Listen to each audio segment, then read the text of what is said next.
Social media में अपनी energy को वेस्ट कर रहे हैं और उनकी जो दिशा है, दशा है, जो कहीं ना कहीं हम सब लोग इससे ग्रसित हैं। हम जानते हैं कि वो भ्रष्ट हो रहे हैं, खराब होते जा रहे हैं। किस वजह से खराब होते जा रहे हैं? क्योंकि हम लोग दूर अपने माता पिता से रहते हैं, काम कर रहे हैं। अगर मैं ऋषिकेश का मुंबई रह रहा हूँ, मुंबई में रहते हुए मेरे जो बच्चे हैं, मैं क्या कह रहा हूँ, आगे आओ ना तुम। जोम नहीं है क्या इसमें? नहीं, दादा दादी से नहीं मिल पा रहे हैं। तो हम लोगों को जो संस्कार घर में मिलते थे, हमारे दादा दादी, नाना नानी, ताता ताऊ जी, चाचा, बड़े भाई, इन सब लोगों से कुछ न कुछ मिलता रहता था और हम लोग जमा करते रहते थे। हम लोगों के खेल अलग थे। अब पूरी दुनिया मोबाइल पर है और उसके अंदर अच्छी चीजें भी हैं, बुरी चीजें भी हैं। बुरी चीजों का जो आकर्षण है वो आप सभी हैं, आप लोगों से अछूता नहीं है। तो हम लोगों की कोशिश ये है, जो हम लोगों ने सत्य ऑनलाइन, हम लोगों ने अपना ओटीटी लॉन्च किया है, उसके माध्यम से पूर्ण रूप से एक ही उद्देश्य, माइक हटा दो यार, खराब है। हम लोगों का पूर्ण रूप से एक ही उद्देश्य है। उद्देश्य ये है कि उसमें ज्ञानवर्धक बातें आए जो हमारे धर्म से संबंधित हो, हमारे शास्त्रों से संबंधित हो। कोई बात नहीं, हाँ आवाज आ रही है, रिकॉर्ड हो रहा है। हमारे ज्ञान से संबंधित हो, हमारे धर्म से संबंधित हो, महाभारत से भी संबंधित हो, रामायण से भी संबंधित हो।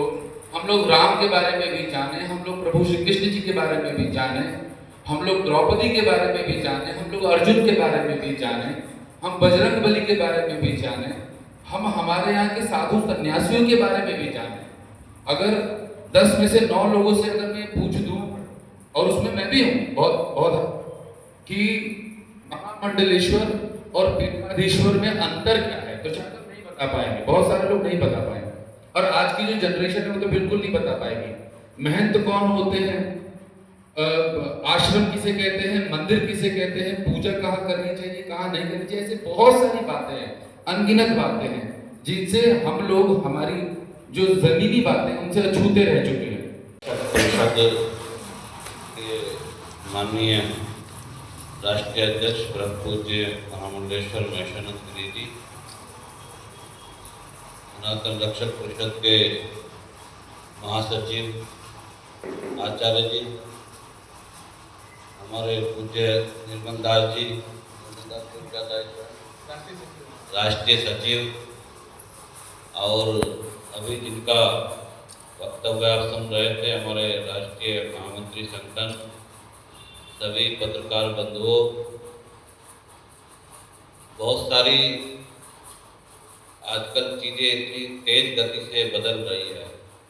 इस भौतिकवादी युग में हमारे पुरुषोत्तम जी के द्वारा लगातार एक सकारात्मक कार्य की शुरुआत निश्चित रूप से बधाई के पात्र है।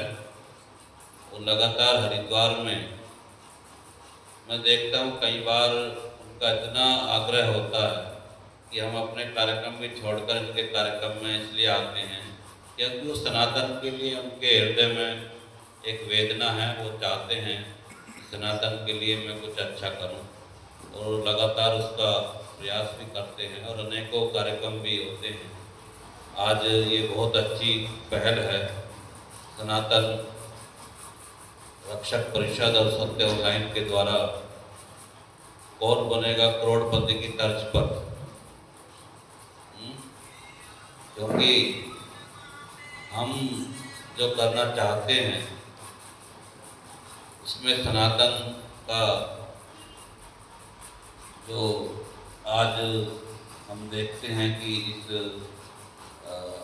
वेब सीरीज या OTT के जो प्लेटफॉर्म हैं उस पर कहीं ना कहीं धर्म पर बहुत सारा कुठाराघात हो रहा है। हम सब ने देखा होगा कि पीछे कई सारी ऐसी वेब सीरीज आई जो सनातन पर एक प्रहार करने का काम किया है, एक धूमिल छवि को संतों की प्रस्तुत करने का काम किया गया है।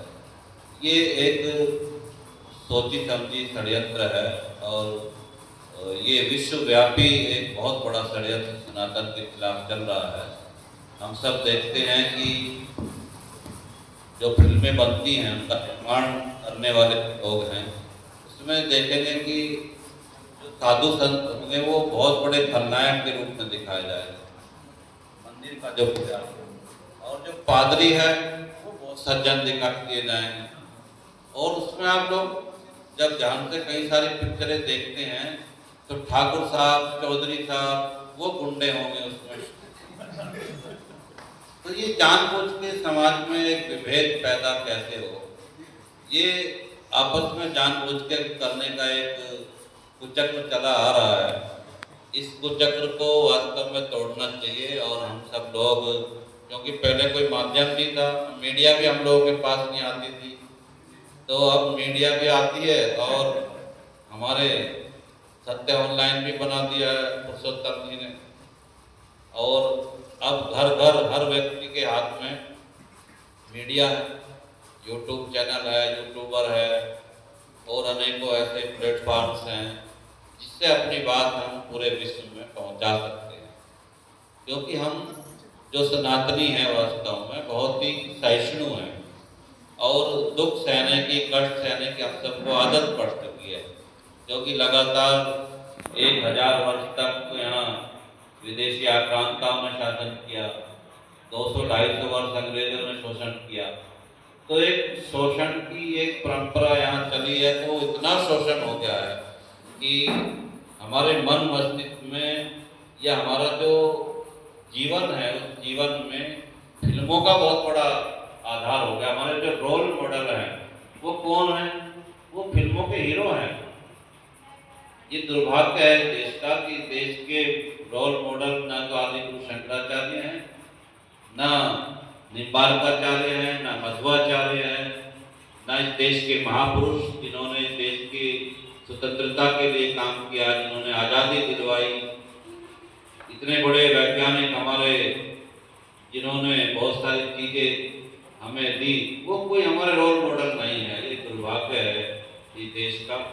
और ये राष्ट्रभक्ति का जज्बा हमारे बच्चों में हो, इसके लिए ये प्लेटफॉर्म है। इस प्लेटफॉर्म पर हम सब लोग इस अच्छे काम के लिए इस पुरुषोत्तम जी की सराहना करते हैं और इनके साथ हैं। निश्चित रूप से समाज और जब मिलकर परिवर्तन की ओर बढ़ता है तो वो परिवर्तन होता है। आज ये राष्ट्रभक्तों का देश है। इस देश में हमेशा से देश को प्रथम स्थान रहा है और इस देश के लिए हमारे हजारों लोगों ने अपने प्राणोत्सर्ग किए हैं, उनका बलिदान हुआ है, तो वो हमारे रोल मॉडल होने चाहिए।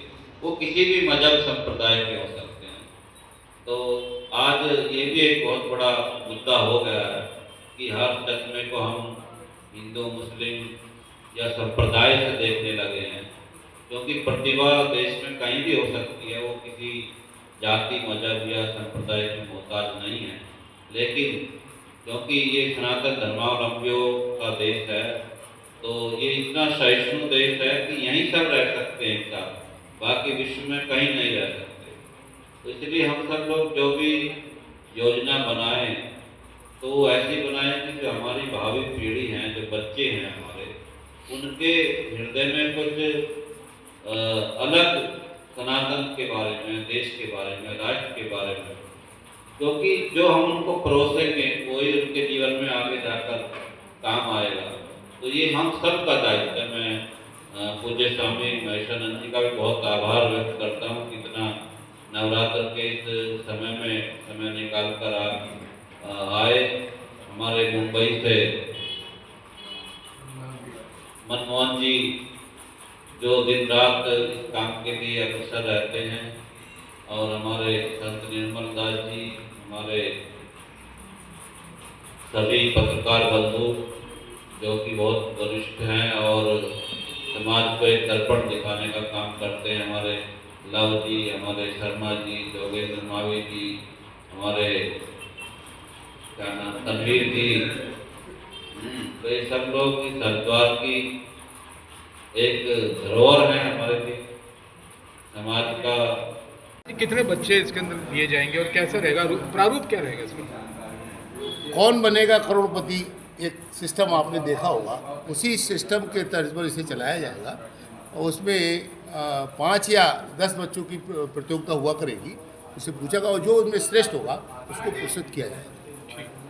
महाराज इस पे कहाँ कहाँ से बच्चों को बुलाया गया है? मतलब कुछ ऐसे किस तरह का आपने किया बच्चों को इनवाइट किया कुछ वो इस तो तरह? पूरे भारतवर्ष में ही निमंत्रण देंगे, जो बच्चे आएंगे उनके लिए उनका कंपटीशन होगा, बाकायदा उन लोगों का परीक्षा होगी और उनमें से जो 5 बच्चे निकल कर आएंगे उनको भी उसमें बिठा लगा। दूत मंडल एक सेकंड अच्छा आज प्राचीन श्री अभूत मंडल आश्रम के आज श्री प्राचीन अभूत मंडल आश्रम के इस प्रांगण में ज्ञान सम्राट सीजन 2 की शुभारंभ करी गई है। उसके लिए आचार्य पुरुषोत्तम शर्मा जी को बहुत शुभकामना देते हैं, बहुत हार्दिक शुभकामनाएं कि यह सीज़न जो सीरीज़ नई निकल रही है हमारे धर्म के लिए, वो हमारे धर्म का और प्रचार प्रसार करेगी और हमारे हिंदू राष्ट्र को और एक अच्छी शिक्षा दीक्षा और अच्छा हमारा जो इतिहास है भारत का उसके बारे में जागरूक करेगी और बताएगी और युवाओं को जोड़ेगी। सम्राट के बारे में नमस्कार दोस्तों, मैं हूं मनमोहन तिवारी और मैं आप लोगों के सामने इस समय प्रस्तुत हुआ हूं ज्ञान सम्राट के बारे में बताने के लिए। ज्ञान सम्राट एक प्रकार का कार्यक्रम है, आयोजन है। इसके माध्यम से जैसा कि ज्ञान सम्राट अपने आप में ही अपनी शब्द की व्याख्या करता है कि ज्ञान का सम्राट, हम छोटे छोटे बच्चों का ज्ञानवर्धन करेंगे, उनको ज्ञान का सम्राट बनाएंगे। उनके माध्यम से हम लोग वो जो चेतना खोती जा रही है, वो जो ज्ञान खोता जा रहा है, जो बुद्धिमत्ता खोती जा रही है, हम लोग मोबाइल में फंसे पड़े हैं, रील्स में फंसे पड़े हैं, इंस्टाग्राम फेसबुक में फंसे पड़े हैं और जो हमारी सांस्कृतिक विरासत है वो कहीं ना कहीं लुप्त होती जा रही है। तो इस कार्यक्रम के माध्यम से, ज्ञान सम्राट के माध्यम से हम लोग उस लुप्त होती हुई सांस्कृतिक धरोहर विरासत को वापस से अर्जित करने वाले हैं। हम यहाँ पर वेदों की बात करेंगे, गीता की बात करेंगे, रामायण की बात करेंगे, पुराणों की बात करेंगे। इस तरह से हम लोग छोटे छोटे बच्चों का ज्ञान जो है वो बढ़ाएंगे, उसका वर्धन करेंगे। ये हमारे इस कार्यक्रम का उद्देश्य है। मेरी भूमिका इसमें एंकरिंग की है, मैं इसका संचालन करूँगा। पिछली बार इसको मुकेश खन्ना जी ने करा था जो कि बहुत ही गुणी ज्ञानी है। इस बार ये दायित्व पुरुषोत्तम शर्मा जी ने मुझे दिया है, मेरे कंधों पे डाला है। और सबसे इम्पोर्टेंट बात, इसके माध्यम से हम लोग सनातन का प्रचार करेंगे, प्रसार करेंगे, क्योंकि सनातन रक्षक परिषद की तरफ से ये इस कार्यक्रम का आह्वान किया गया है। और सत्य ऑनलाइन प्रोडक्शन हाउस में और सत्य ऑनलाइन का जो OTT सनातन OTT जो चैनल है उस पर ये संचालित होगा, उस पर ये प्रसारित होगा।